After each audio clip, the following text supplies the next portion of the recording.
So this is the last of the skeleton kits that I've got. This is the Alabe Neanderthal Man. And from what I've seen so far of this kit, it looks like it's actually from the Palmer molds, I suspect. So it's got a skeleton and a figure with it. It has a base that's has the nameplate built in, which I'm not a fan of. So we're going to see what this is about. With the Palmer kits, the molds were not that great. The fits were not that great. They took a lot of work. So I'm not sure exactly what I'm going to be getting myself into, but I'm going to find out.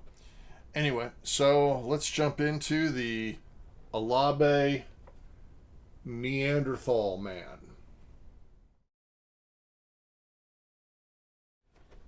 Let's go ahead and do an unboxing here. I will say, very colorful box. At least on the front of it. Otherwise, there's not a whole lot of detail on it. It doesn't really say what scale it is. Although it says that it's 9.5 inches high assembled. I'm guessing that includes the base, but we'll see here. Alright, this one did come off of eBay. So here are the instructions. And I really do believe that this is basically a Palmer kit. You know, you'll see like Glencoe and a few others that have these molds, but they're actually from Palmer. One thing that is nice, I do see here, is that it's got a parts map, which is very helpful because at a certain point I will be doing a parts inventory, which is a good thing to do when you get kits off of eBay. So we've got our base, and the feet are built into it. Don't like that very much. But we've got the base, and the nameplate is built in, which I also don't care too much about. It's much easier when it's not built in. So there's our base. Here's our figure here, our Neanderthal Man. And let's just see if that's going to go together nicely or not. Maybe. I see a lot of seam work. Oops. A lot of seam work in my future here. I'm going to try this one more time, and if I don't get it, I'll just move on. Okay, there we go. That's not horrible, but trying to do seam work on a hair, where there's hair or fur is always problematic. Skin being smooth is not so bad, but anything where you've got texture is gonna present some challenges. So, alright, there's our guy. Now, I did get this off of eBay, and it does have loose parts. I'm not gonna open this bag of parts, but we do have loose parts. Let's see what else we've got here. I guess that's the spine. I guess that's hand holding a club. Don't know what that is. So one of the things that's pretty common with these Palmer kits is they'll have the part number on these little teeny tiny circles here, that instead of having it on the runners, which can be a pain if you lose that. And they do fall off pretty easily. Like, it's missing off of, I guess this is a skeletal foot, maybe part of a hip bone, lower spine. Yeah, those are missing their little circles. And this is where the parts inventory is going to come in. Yeah, but there's one of the little circles. Kind of annoying. Part of a rib cage. So the next thing will be to clean this part, and I will add inventory as I clean.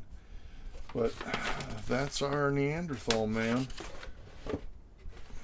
and its colorful box. Let's see what this ends up being like.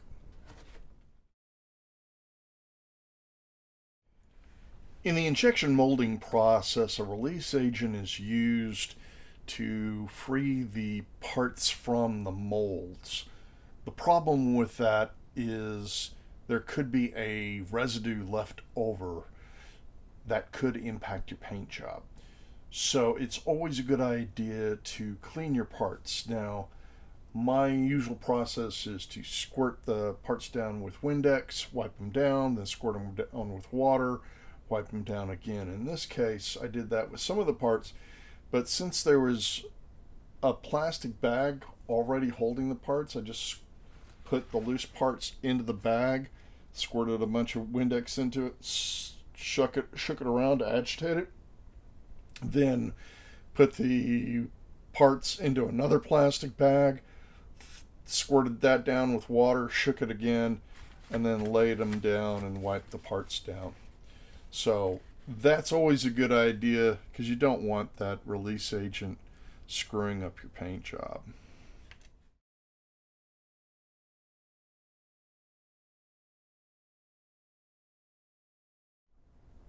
When you get kits off of eBay, it's a really good idea, especially if they're loose parts, to do a parts inventory.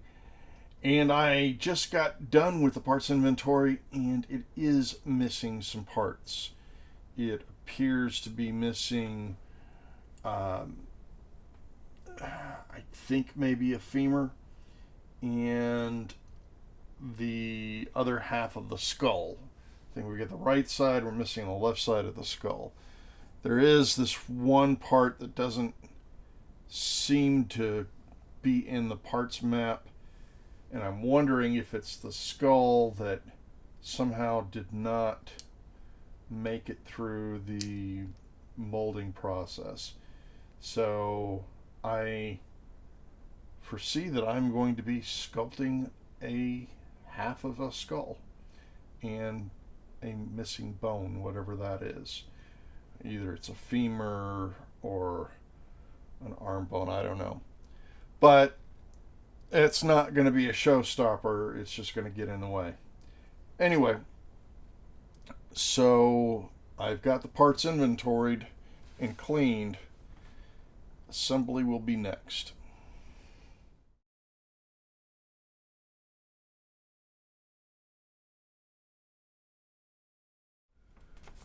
Step one was the left leg assembly, and it went together pretty straightforward.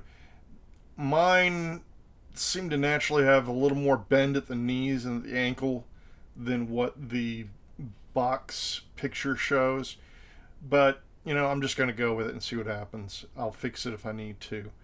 I used the Tamiya cement to glue it together, and then Tamiya basic type putty to clean up the areas around the ankle and the knees. I did take a little extra effort on the kneecap to make sure it was a little more defined, so I used a file and some sandpaper. Then I cleaned it up with some Windex and some water just to avoid any dust getting into the paint job.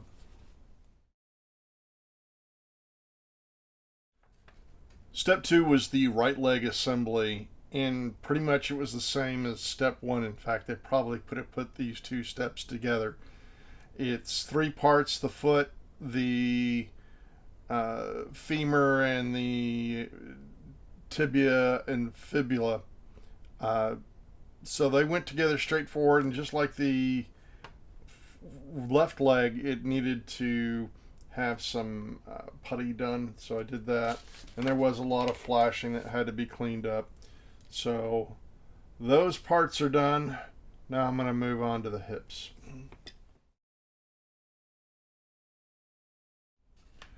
Step three was the pelvis assembly, which is the sacrum and the left and right hip bones.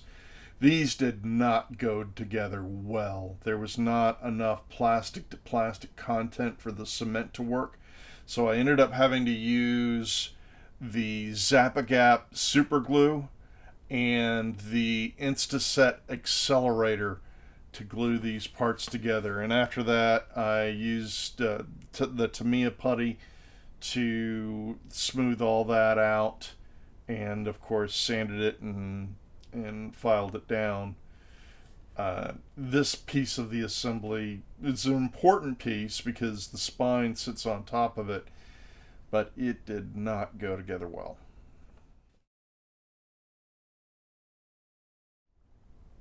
Step 4 was the left and right arm and hand assembly. Those went together pretty easily with only a little bit of puttying needing to be done around the hands, where the had kind of a squarish joint between the hand and the radius and ulna. So, but that went together pretty quickly.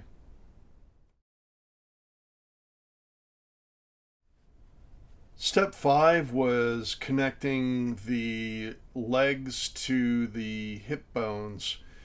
It didn't quite match up fit wise, but mostly they were okay. I did have to use a little bit of putty on them.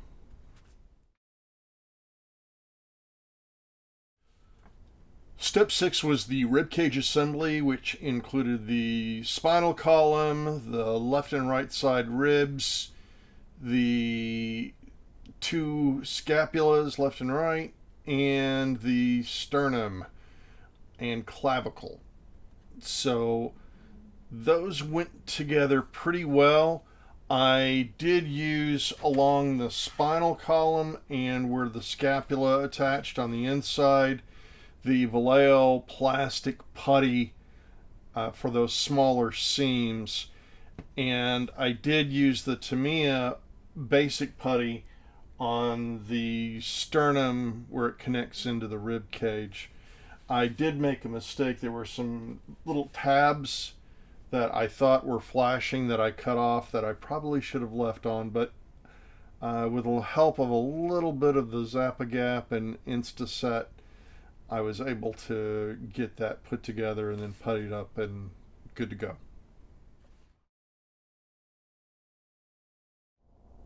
Before I get into step 7, I want to talk a minute about the head, because when I received this off of eBay, it was missing the other half of the skull, the piece for that.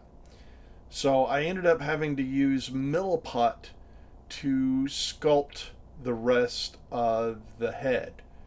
And I would say I was nominally successful. It's definitely not bilaterally symmetrical, but it's close enough considering that the whole piece was missing.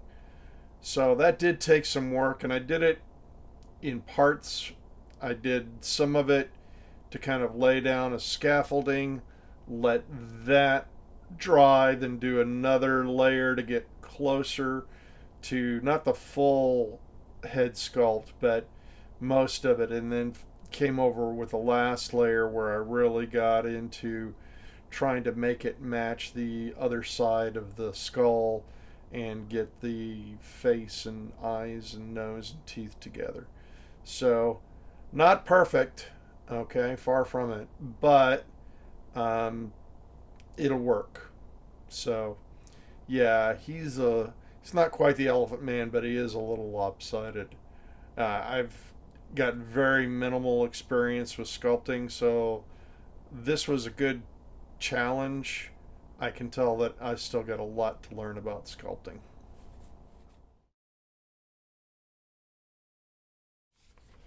Step 7 was assembling the rest of the skeleton, which was the arms, the skull with the jaw, and connecting the spinal cord to the hip bones or the pelvis. So there was some super glue involved in that. I ended up using that on the clavicles connecting those to the arm bones because they didn't want to lay right. And so, yeah, this whole thing is because it's 1950s model engineering, ended up using a lot more super glue than I normally would like, but that's the kit.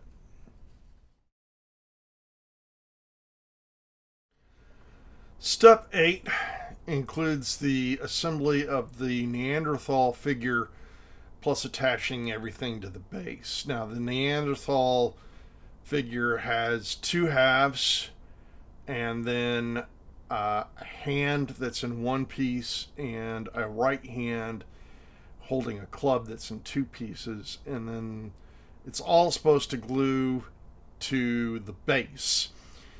I'm going to hold off on connecting this to the base.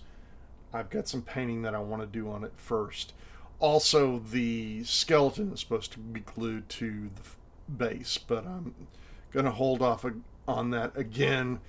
I've got a lot of painting to do on the base, especially the nameplate. So I will glue all that down once I've got everything else done. All right, so I've got assembly together, but I've got some stuff to show you before I move on to painting. Let's have a look. So the base poses a few problems.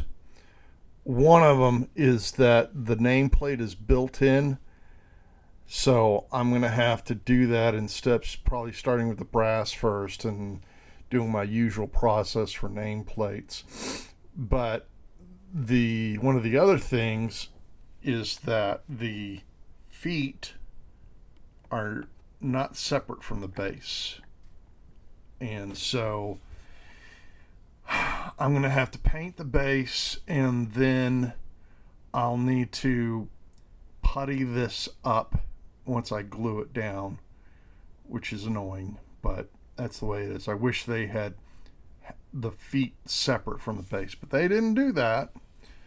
And then I'll glue down once it's all done, I'll glue down the skeleton. In fact, I think I'm going to start with the skeleton first, and then do the base, and then do the figure.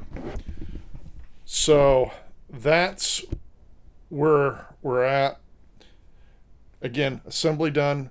Primed this with the Tamiya white surface primer because with the skeleton and some of the other features, I felt that a white primer was probably better to go with. So now we're going to move on to painting.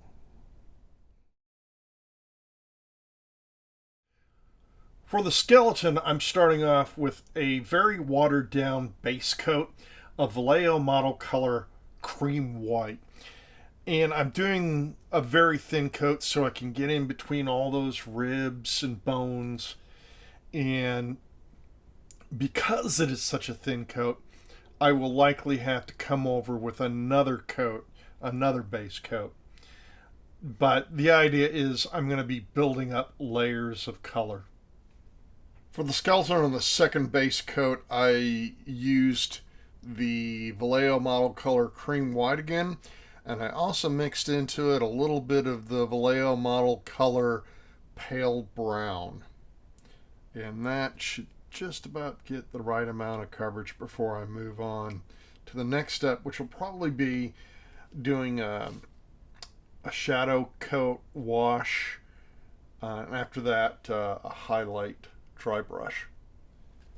Moving on with the skeleton, I first went over it with Tamiya flat clear spray paint to seal it because I'm going to be doing a wash to get into the shadows and the recesses. And for that wash, I'm using Vallejo model color camouflage black brown and Vallejo model color leather brown. And the idea is to get into all the cracks and crevices, which will contrast nicely with the highlight dry brushing that I'm going to do later. To do the highlights on the skeleton, I did a dry brush with Vallejo model color cream white, and that worked well against the dark wash that I had done earlier. So I'm pretty pleased with how that turned out. For the base, I'm doing a base coat of the Vallejo model color chocolate brown. And I did leave the nameplate mostly untouched because I'm going to go over that with brass later. And after that, I'll be doing black for the background. So there are a number of elements. There's a little tree trunk and some rocks and a few other things. I'm going to have to kind of find my way around. But I went ahead and did the whole thing except for the nameplate with the chocolate brown base coat just so it kind of is unified and all looks like it goes together. On the base, for the sandy areas, which I guess that's what that's supposed to be, I use some of the Vallejo model color desert yellow. On the rocks, I used Vallejo Panzer Aces light rubber, and on this little stump, tree stump they've got here, or whatever that is, I used the Vallejo model color pale brown. Continuing with the base, I had this really thin wash that I made with Vallejo model color camouflage black brown and Vallejo model color leather brown. And since I had it, I thought I'd go ahead and use it on the base. The idea being is I want to accentuate those cracks and recesses so that it'll provide a good contrast when I go over it with a highlight dry brush. The last part of painting the base was to do the highlight colors. And for the sandy areas, I used a combination of mostly Vallejo model color Iraqi sand mixed in with some Vallejo model color pale brown. For the rocky areas, I used Tamiya buff mixed with a little bit of Vallejo Panzer Aces light rubber. And on the kind of tree trunk stump thing here, I used Vallejo model color leather brown. In preparing to do the nameplate, I've masked off the nameplate section so that I don't get any random brass paint where I don't want it. I also hit it with a couple of coats of Tamiya flat clear spray paint to seal any little gaps that might be between the tape and the model itself. After doing 3 coats of the Tamiya flat clear over the nameplate, I then used Vallejo model color brass. And to me, that particular color looks like what you'd expect to see on a museum nameplate. It just looks right to me. The next step on the base was to do the background for the nameplate, and for that I'm using Tamiya semi-gloss black. I started on the nameplate using isopropyl alcohol on a Q-tip to remove the black paint to reveal the brass letters. And unfortunately, the letters are only slightly raised from the background. It's very easy to get isopropyl alcohol on the parts that you don't want to remove paint from. So it's going to take some touch-ups here. Eventually I'll get it. To do the eyes, I started off for the sclera or the whites of the eyes with Vallejo model color cream white because your eyes aren't actually white. They're off-white. Then for the iris, I used Vallejo model color infantry blue for the darker parts and Vallejo model color blue to get more of the lightness. Then for the pupil, I did Vallejo model color black, and then to give it just a little bit of a reflection, just a little teeny dot of Vallejo model color white. And to give it a natural moist, because eyes have tears and they're moist, I used Tamiya Clear. For the figure, I started off with a base coat of Vallejo model color camouflage black brown, and then used the Vallejo model color leather brown to slowly, in very thin layers, start lightening up the highlights. On the hair, I used Vallejo color model color black, and for the chest hair as well, and then came in a little later with the Vallejo Panzer Aces light rubber to give it a little gray, and then to highlight that, use the Vallejo model color cream white just in a few little places to whiten up his beard and a little bit on the chest hair. On the club, I did a base coat with the Vallejo model color leather brown, and then dry brush that with a little bit of the Vallejo Panzer Aces light rubber and a little bit of the Vallejo model color pale brown. On the loincloth, I used Vallejo model color chocolate, and then followed that up with a brush coat of Vallejo model color pale brown, and with a little bit of the Vallejo model color cream just to hit the highlights on that. After that, I did some touch-ups on the base, and then finished it up by super gluing the skeleton onto the base, and then it's done. All right, so the Alabe Neanderthal Man is done. So I really think this is actually a Palmer kit. It's got all the hallmarks with the parts being the way that they were molded. Let me go ahead and show this to you. There's the face of our Neanderthal man figure, and our skull that I had to sculpt this side of the head with, and kind of shows. I've got some more sculpting experience needed. Still a lot to learn. But overall, the painting I'm pretty pleased with on the skeleton, and with the figure itself.